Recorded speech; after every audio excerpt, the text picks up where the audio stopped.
Hey everyone, Ludwig here. Picture this. Clint Eastwood, one of Hollywood's most iconic figures, walks into a high-end LA restaurant on a typical Friday evening. He's dressed casually, wearing just a simple polo shirt and slacks. And yet nobody, not a single person, recognizes him.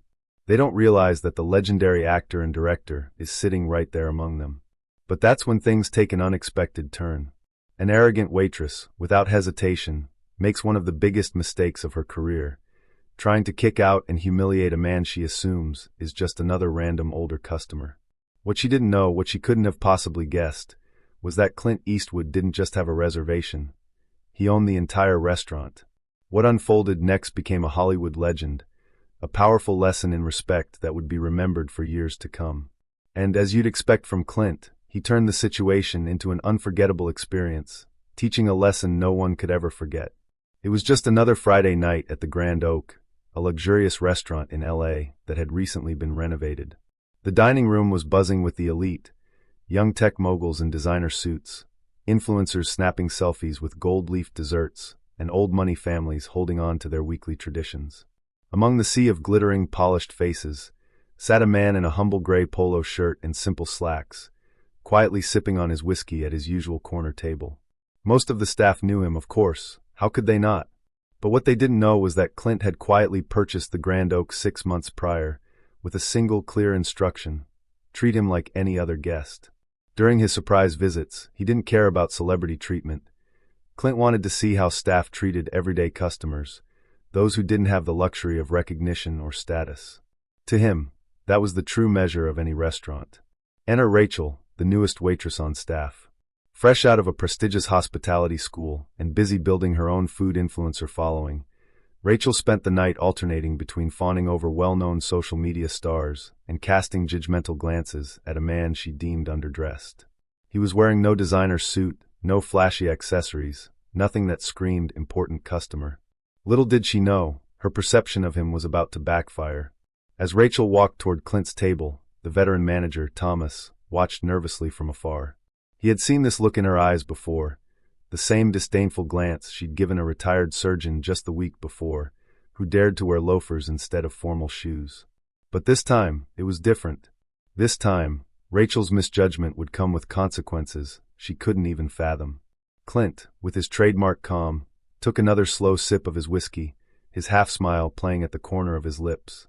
Rachel positioned herself at his table, her iPhone slightly visible in her apron pocket. Her practiced smile didn't quite reach her eyes as she spoke. "Sir, I couldn't help but notice. You've been nursing that house whiskey for quite some time." Clint looked up, meeting her gaze with that same unshakable calm, the kind that had confronted countless Hollywood executives over the years. "It's a good whiskey," he replied simply. Rachel pressed on, her tone now dripping with feigned concern. "You'd be much more comfortable at the bar.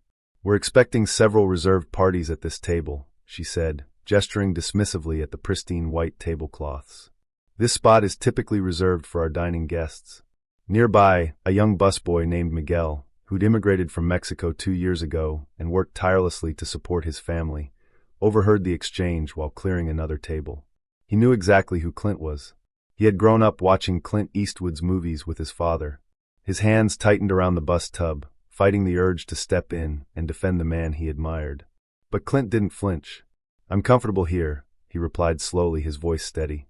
Rachel's professional facade cracked slightly as she glanced at her watch before eyeing a group of young executives waiting near the host stand. "Sir," she said, now with a more pointed tone, "our executive chef prepares an exclusive menu here, and the prices, well," she paused dramatically, eyeing his casual attire. "They reflect the caliber of our establishment."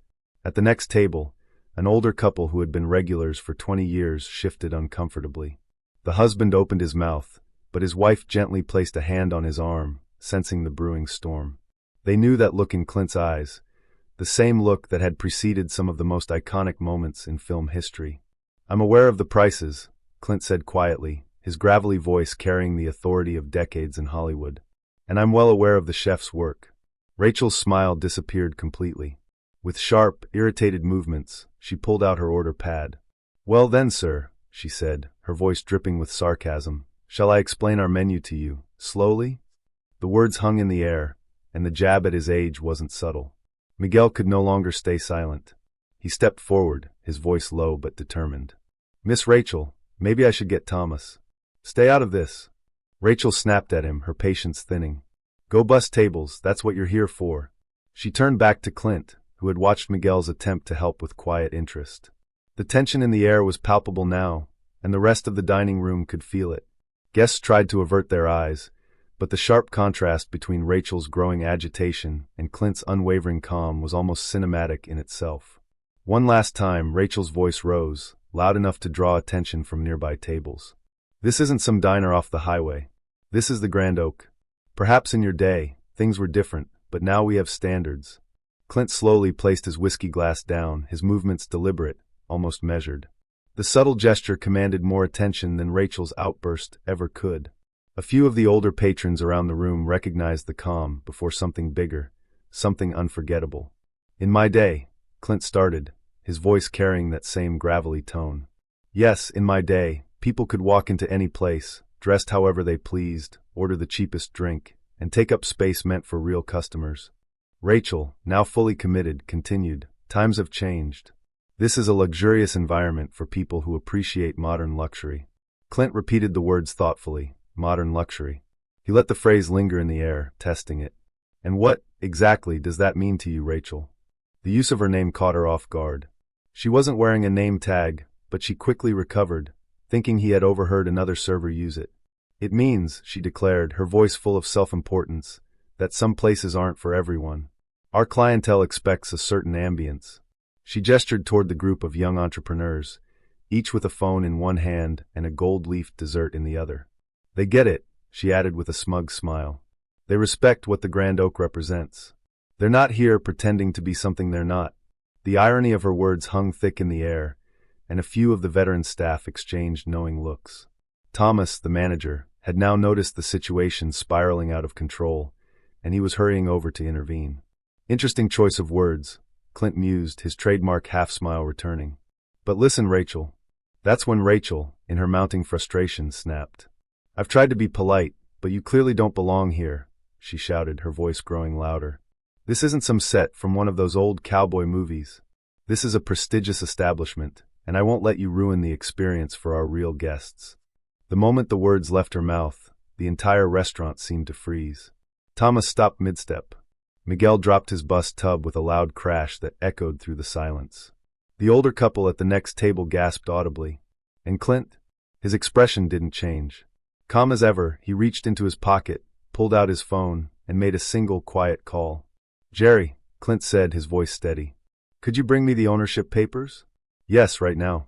And the renovation plans we discussed last week." He set the phone down gently, turned his attention back to Rachel, and said, "You see, Rachel? I've been coming here every Friday for the past 6 months. Sitting at the same table, ordering the same whiskey. Want to know why?" Rachel's face began to pale as the realization slowly dawned on her. The implications of his words were starting to hit her. "6 months ago," Clint continued, "I bought this restaurant. Not for the prestige, not for the modern luxury, but because for 50 years, the Grand Oak represented something real.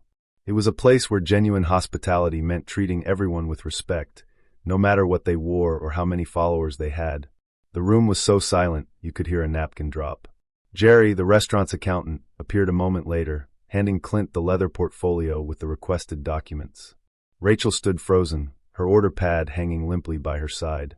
The reality of the situation was crashing down in waves. She hadn't just insulted a customer, she'd insulted Clint Eastwood. Not just Clint Eastwood, her boss, who just happened to be a living legend. A man who built his career on roles that challenged arrogance and injustice. Clint leaned forward, his voice commanding but gentle. "Let me tell you a story about this place," he said. 50 years ago, I came here for the first time. I wasn't famous.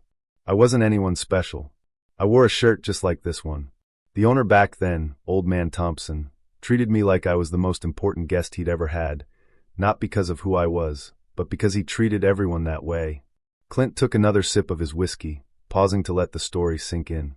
"When his son wanted to sell the place 6 months ago, I bought it for one reason, to preserve that spirit. Real class isn't about designer labels or social media followers. It's about dignity, respect, and treating everyone like they matter." Miguel, still standing nearby, straightened up a little taller. The older couple nodded approvingly, their eyes filled with understanding. Even some of the young influencers put down their phones, caught up in the gravity of the moment. Clint looked back at Rachel, fixing her with that unshakable, legendary gaze. "The question isn't whether I belong here," he said. "The question is whether you understand what this place really stands for." Rachel's eyes filled with tears, the reality of her actions crashing down around her. But what happened next took everyone by surprise, especially her. "I could fire you right now," Clint said, his voice softer now, but still carrying that quiet authority. "But that's not what this place is about." He gestured toward Miguel, who stepped forward nervously. "This young man tried to warn you," Clint continued. "He recognized me, not from social media, but because he watched my films with his father. He understands something you didn't. Respect." Clint turned to Miguel, speaking with quiet authority. "Son, how would you like to start training as a waiter? We could use more people who understand what real service means." Miguel's eyes widened with disbelief. "Yes, sir. Thank you, sir." Turning to Rachel, Clint's gaze was firm but fair. "As for you, Rachel, you have a choice. You can walk out that door and find another job at a place more focused on modern luxury, or you can stay and learn from Miguel and our veteran staff about what real hospitality means. It's your call." Rachel wiped her eyes and looked around at the dignified faces of the longtime staff. With a deep breath, she made her decision. "I'd like to stay and learn, sir, if you'll let me." Clint gave a nod, finishing his whiskey. Thomas, the manager, immediately put Miguel in charge of her retraining, and the tension in the room dissolved. The older couple at the next table began to applaud, and soon others joined in, not for the celebrity at their table, but for the powerful lesson they'd just witnessed. A reminder that true class has nothing to do with clothes or status, and everything to do with how we treat each other. Today, the Grand Oak remains one of LA's finest restaurants, not because of its luxury, but because of its heart. And if you ever stop by on a Friday evening, you might just spot a man in a simple polo shirt, sitting at his usual corner table, quietly ensuring that the old values of respect and dignity live on. Hey everyone, it's Ludwig here. If you love this story about real class and timeless values, don't forget to hit that like button and subscribe. Also, let me know in the comments about a time when someone judged you unfairly and how you handled it. See you in the next video.